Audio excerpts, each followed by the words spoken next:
welcome to another music day. I'm Cece. I'm Eve.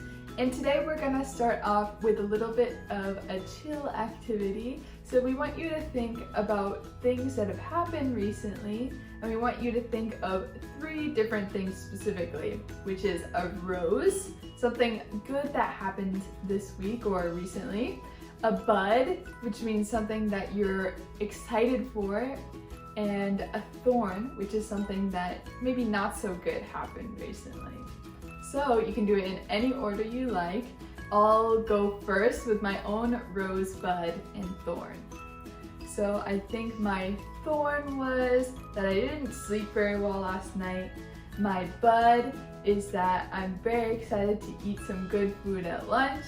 And my rose is that I had a really fun time on a trip in New York this weekend. My rose is that I had a really yummy dinner last night that I cooked. My thorn is that I've been feeling really tired lately, so I'm hoping I get more energy soon. And my bud is that I am really looking forward to seeing my friend this weekend. Okay, now you guys try it. For our next activity, we're modifying it a little bit from our Zoom session because it works best if you're with other people. But we're gonna do something called Pass the Rhythm. But this is your chance to get creative and to come up with a series of sounds that feel unique and fun to you. But basically, I'm going to come up with my own Eve sounds. And then Cece will repeat it back to me. And if you're doing this at home, you can come up with your own sounds and then have people in your household repeat that back to you and then share their own. So here is my special Eve sound.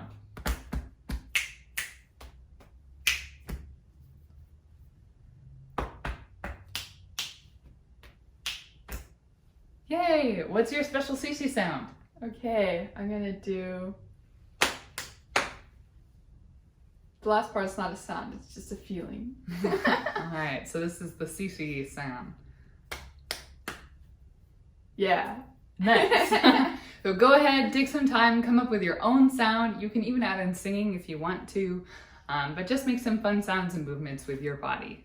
Next up, I'm gonna teach you how to read rhythms on sheet music. Hopefully you guys recognize this right now, which is called a staff. It's these 5 lines that notes are put on. And here, of course, we have the treble clef, which we have talked about before. Now, today I'm going to be introducing 3 different types of rhythms. So here we have the quarter note. The quarter note is one of the most basic rhythms in music.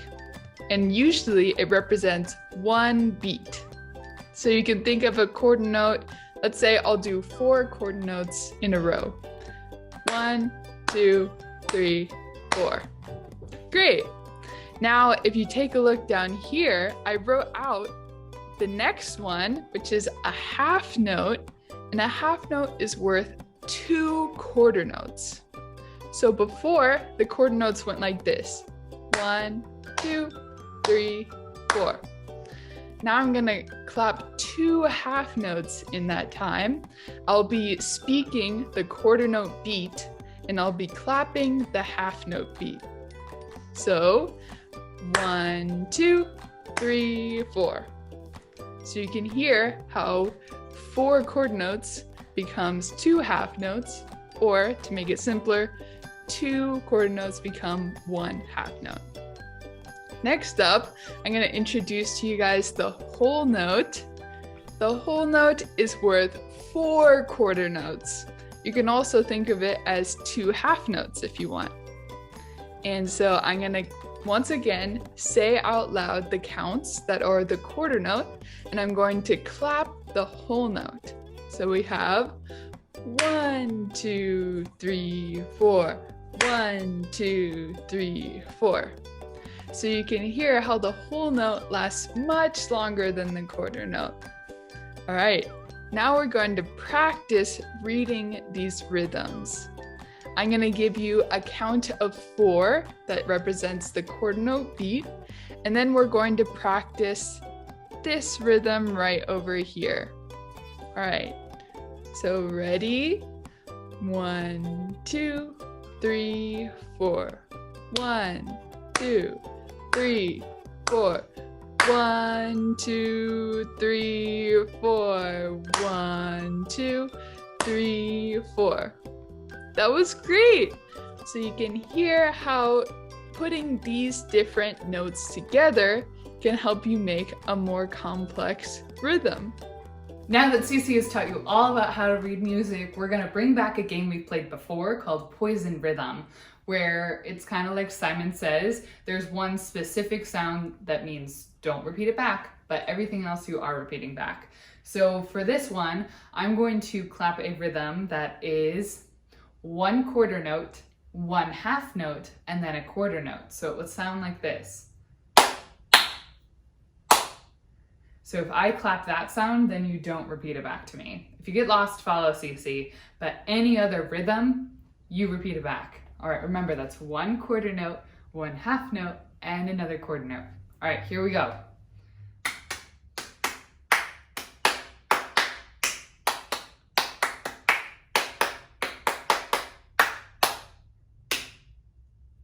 Nice, you didn't do it. That's good. All right, let's keep going.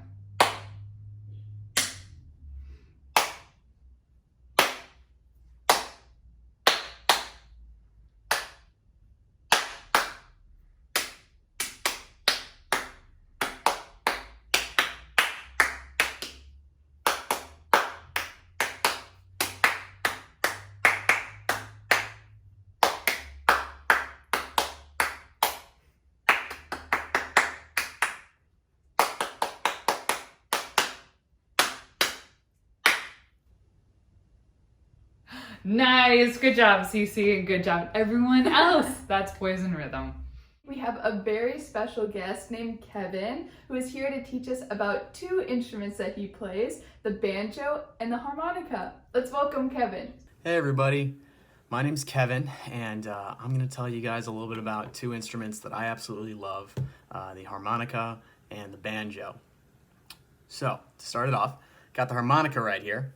It's wonderful, super tiny instrument, and really simple. It's pretty old as far as like when it was first made. This one is only like a year old. But when the first harmonica was made, it was back in France a couple hundred years ago. It was based off of an old Chinese instrument that involved blowing air over some pieces of wood and making noise. And the French wanted their own version. So they're like, let's try to make one of those. And they ended up making something like the harmonica that we have now. It's really cool. You play it just by blowing air in and sucking air out like this.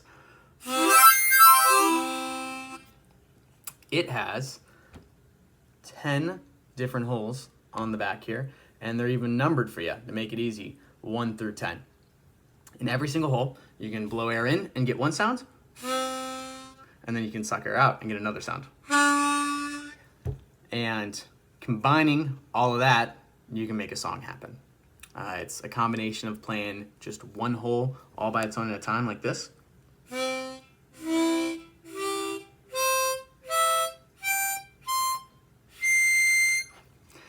Or you can just play a bunch of the holes at the exact same time and get a chord with multiple notes played at the same time like this.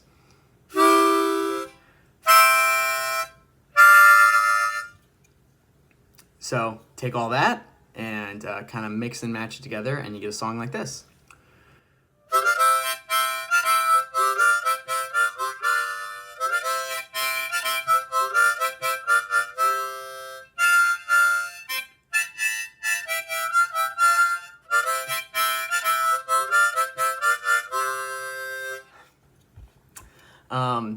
These are really great because they don't cost all that much. So if you want to maybe think about getting into an instrument, but don't want to have to worry about how some instruments kind of can be a ton of money, these aren't too bad. I think I got this one for like $20-$30 maybe, and they come a lot cheaper than that. And it's fun because you can start playing with it the second you get it. You just have to be careful to not be too loud and bother your siblings or your parents. And there's free lessons online if you want to try to learn songs, and it's pretty easy and fast to learn. One of my other favorite songs is this old song called Piano Man. I'll play a little bit of here as well.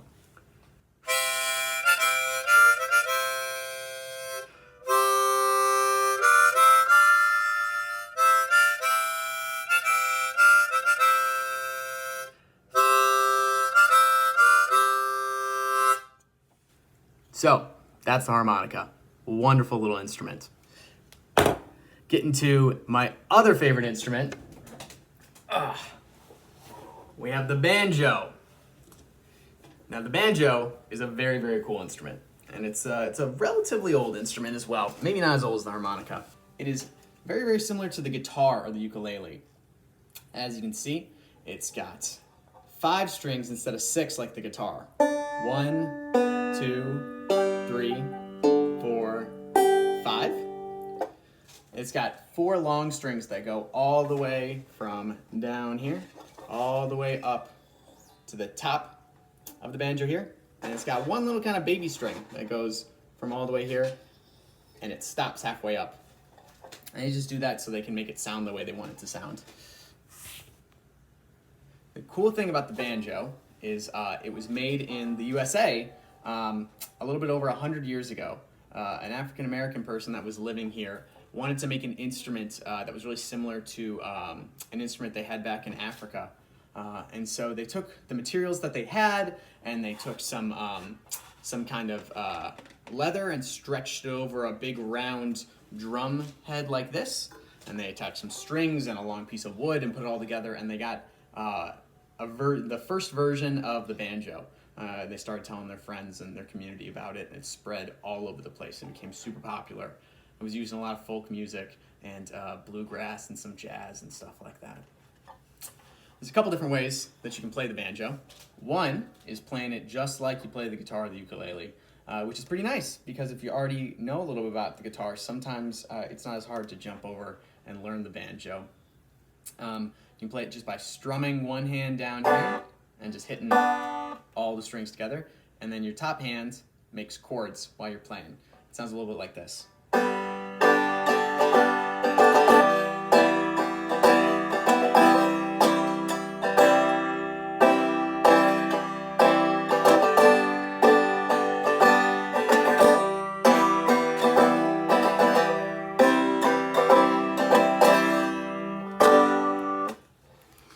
So that way is really fun and nice and always sounds really pretty. And there's one other way, and it requires some cool tools that you get with your banjo. And these little things. What they are is the little doohickeys that you stick on the ends of your fingers, and it makes it look like you have metal fingernails, and one for your thumb too. So you take these, and it lets you, instead of going all the way across all the strings, you just hit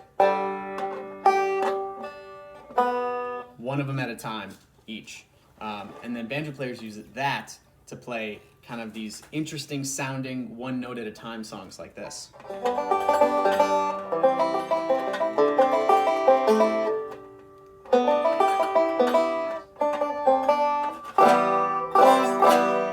Really, really good banjo players play so fast that you can't even see their fingers moving, just plucking each one of those different strings. So the banjo is really fun because you can make so many different types of music with it, just playing it in different styles. So I really enjoy that a lot. I'm actually really new with the banjo. I just got it a few months ago, and I'm still learning. But it's super fun, and I'm still trying to decide which way I like playing it the best. Thanks so much for letting me come and talk to you guys about some of my favorite instruments, and I'll hand you back off to Eve and Cece. Great job, Kevin. It was so fun to hear about the harmonica and the banjo. For our final activity today, we're gonna have a dance party to the song Hooked on a Feelin'. Hooked on a